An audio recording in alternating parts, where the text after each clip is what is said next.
ஜெனீவாவில் நடைபெற்று வரும் ஐநா மனித உரிமை ஆணைய கூட்டத்தில் இலங்கைக்கு ஆதரவாக கொண்டுவரப்பட உள்ள தீர்மானத்தை எதிர்த்து இந்தியா வாக்களிக்க வேண்டும் என்று வைகோ வலியுறுத்தியுள்ளார்.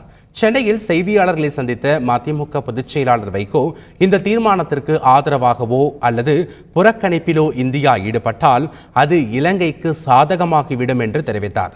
மேலும் ஜல்லிக்கட்டு போராட்டம் போல் இந்த விவகாரத்திலும் புரட்சி வெடிக்கும் என்றும் வைகோ சுட்டிக்காட்டினார். ஜெனீவாவில் இந்த தீர்மானத்தை பிரிட்டனும் அமெரிக்காவும் மாசிடோனியாவும் இலங்கைக்காக கொண்டு வரான். 2 வருஷத்துக்கு கால அவகாசம் கொடுக்கணும். முழுக்க தடயத்தை அழிச்சிருவான். ஓரமான இனப்படுகொலையில் லட்சக்கணக்கான தமிழர்கள் படுகொலை செய்யப்பட்டார்களே, அந்த தடயத்தை அழிச்சிருவான். இலங்கை அரசின் சம்மதத்தோடு தான் விசாரிக்கலாம் அப்படின்னு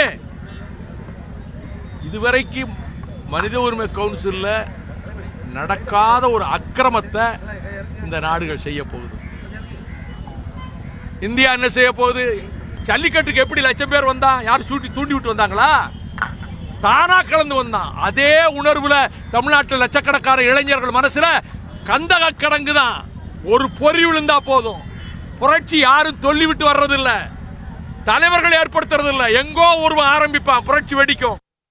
முன்னதாக மதிமுக சார்பில் மது ஒழிப்பு விழிப்புணர்வு பேரணி எழும்பூர் ராஜரத்தினம் ஸ்டேடியத்தில் தொடங்கி எழும்பூர் பாந்தியன் சாலை சந்திப்பு வரை நடைபெற்றது.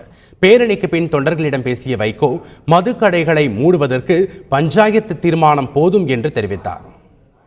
லோக்கல் பாடிஸை எந்த கட்சிகள் எங்க ஜெயிச்சாரு மக்களை திரட்டி விடுவோம். எல்லா பஞ்சாயத்து முனிசிபாலிட்டி தீர்மானம் போடட்டும்.